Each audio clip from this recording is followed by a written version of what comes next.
ఇప్పుడు ఇందాక మీ ప్రతి స్టోరీ ఎలా అయితే చెప్తారో ఒక సామాన్యుడి హీరోగా ఎలా ఎదగాలో అండ్ అష్టాచమ్మ ఆయన స్టార్టింగ్ కెరీర్ కూడా అవ్వడం వల్ల రీసెంట్గా దసరా ప్రమోషన్స్లో కూడా ఇలాంటి ఫిల్మ్స్ ఎలా చేయగలుగుతున్నాడంటే నేను ఎప్పుడు కూడా ఎంచుకునే కథలు సామాన్యుడి నుంచి హీరోగా ఎలా టర్న్ అయ్యాను అంటే ఆ టైంలోనే మీ ఐడియాలజీ ఆయనకు అర్థమైందా లేకపోతే ఈ జర్నీ మొత్తంలో డిస్కషన్స్ నాని ముందర నుంచి అలాగే ఉన్నాడండి. నేను నాకు అంటే నాని అష్టాచమ్మ టైంలో ఎక్కువ ఇంటరాక్ట్ అవ్వాల. నేను డైరెక్టర్ని, తను కొత్త యాక్టర్ కాబట్టి కొంచెం అలా వినయంగా ఉండేవాడు. తర్వాత మేము ఫ్రెండ్స్ లాగా అయిన తర్వాత కూడా నాని ముందర నుంచి నాని ఆలోచన అదే that I want to do sir నవ్వుతూ సరదాగా సార్ ఇప్పుడున్న కెరీర్ టైంలో మనం ఎన్ని రోజులు మనం హీరోగా మనగలుగుతామో తెలియదు. సో నేను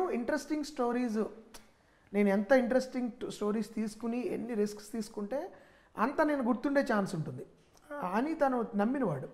అందుకని మధ్యలో తనకు అప్పజేయాలి వచ్చినా కూడా తను సాధారణంగా అలా వచ్చినప్పుడు అందరూ ఇంకా సేఫ్గా ప్లే చేద్దాం అనుకుంటారు, ఎక్కువ అయిపోతారు సేఫ్. నేను ఇంకా అలా మొదలైంది హిట్ అయింది కాబట్టి అన్ని రొమాంటిక్ కామెడీలో చేసేస్తాను అలా ఉండదు. అలా పిల్ల జమీందార్లా చేద్దాము ఇలా ఉండదు. ఎక్కువ రిస్కులు తీసుకుని కొత్త రకమైన కథలు అటెంప్ట్ చేసి సక్సెస్ఫుల్ అయ్యాడు కాబట్టి తను. బట్ ఇది అంటే కొంత మా ఐడియాస్ ఓవర్లాప్ అయి ఉండొచ్చు. బట్ నాతో ఎప్పుడు సార్ మీ దగ్గర నుంచి నేర్చుకున్నాను సార్ ఇట్లా ఏమి ఉండదు అది. But I think he's temperamentally he's like that. He wants to do different films and I'm happy, very happy that he's doing it. ఎందుకంటే తెలుగులో మనకి కష్టం చేయడం తను చేసి మెప్పిస్తున్నాడు జనాలు. That's a great thing.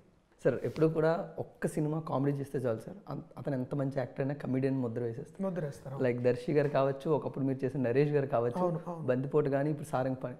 But ఆయన్ని ఆ కమెడియన్ నుంచి మళ్ళీ యాక్టర్గా టర్న్ చేయడం వాళ్ళకి హార్డా డైరెక్టర్గా మీకు హార్డా సార్? వాళ్ళకి కొంతవరకు హార్డ్ అండి. బట్ డైరెక్టర్కి ఉన్న సమస్య ఇమేజ్. ఇప్పుడు ఒక ఫర్ ఎగ్జాంపుల్ బ్రహ్మానంద్ గారిని తీసుకోండి. ఆయన చాలా మంచి యాక్టర్, యాక్చువల్లీ ఫ్యాంటాస్టిక్ యాక్టర్.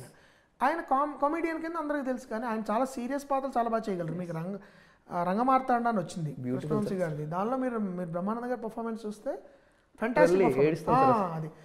అయితే ఏంటి వాళ్ళకి ఉంటుంది, బట్ ఒక ఇమేజ్ ఏర్పడిన తర్వాత ఆ ఇమేజ్ బ్రేక్ చేయడం చాలా కష్టం. ప్రేక్షకులు కూడా ఏంటి అలవాటైపోయి ఉంటారు కదా, బ్రహ్మానంద గారు ఏడవడం ఏంటి సార్ అంటారు ఫస్ట్. సో ఏమవుతుందంటే మీకు ఆ ఇమేజ్ ఏర్పరచుకునే టైంలోనే మీరు కమల్ హాసన్ లాగా విభిన్నంగా చేయడం మొదలెట్టారనుకోండి. Like the way Kamal Hassan did it, the way Surya did it, the way Nani is doing it now. అప్పుడు వాళ్ళ నుంచి ప్రేక్షకులు కోరుకునేదే విభిన్న పాత్రలు. వాళ్ళకి ప్రాబ్లం ఉండదు. వాళ్ళకు సడన్గా అంటే సుందరానికి చేయొచ్చు, సడన్గా దసరా చేయొచ్చు, సడన్గా హాయ్ నాన్న చేయొచ్చు, తనలాగా తెళ్ళి లేకపోతే ప్యారడైజ్ చేయొచ్చు, వాట్ ఎవర్.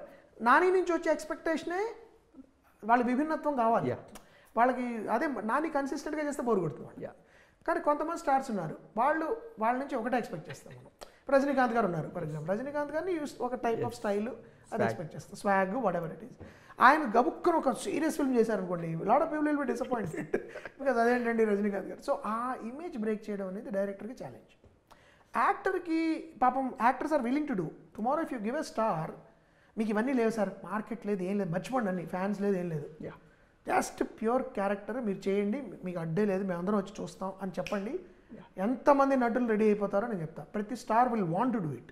ఎందుకంటే అంటే వాళ్ళకి కమర్షియల్ సినిమాలు చేస్తూనే ప్రతి నటుడికి క్యారెక్టర్స్ చేయాలని ఉంటుందండి, తప్పని ఉంటుంది. ఈ మార్కెట్ ఫోర్సెస్ కానీ ఈ ప్రెషర్స్ వలన కూడా వాళ్ళు కొంత చేయాల్సి వస్తుంది. ప్రేక్షకుల డిమాండ్, వాళ్ళ నుంచి ఎక్స్పెక్ట్ చేసేవి ఇవి ఉంటాయి. సో నటుడికి ఎంత ఇంట్రెస్ట్ ఉన్నా, నటుడు కూడా మార్చుకోవడం కొంచెం కష్టపడినా డైరెక్టర్కి పెద్ద ఛాలెంజ్ అది. ఎందుకంటే సరిగ్గా తీయకపోతే మిమ్మల్ని తిడతారు. రెండు ఏంటంటే అసలు ఇమేజ్ని ఎలా బ్రేక్ చేయాలి, ఇమేజ్ని బ్రేక్ చేస్తే ఆల్టర్నేటివ్ ఇమేజ్ ఎందుకంటే బెటర్ థింగ్ క్రియేట్ చేయగలగాలి మీరు, అప్పుడు చూస్తారు. సో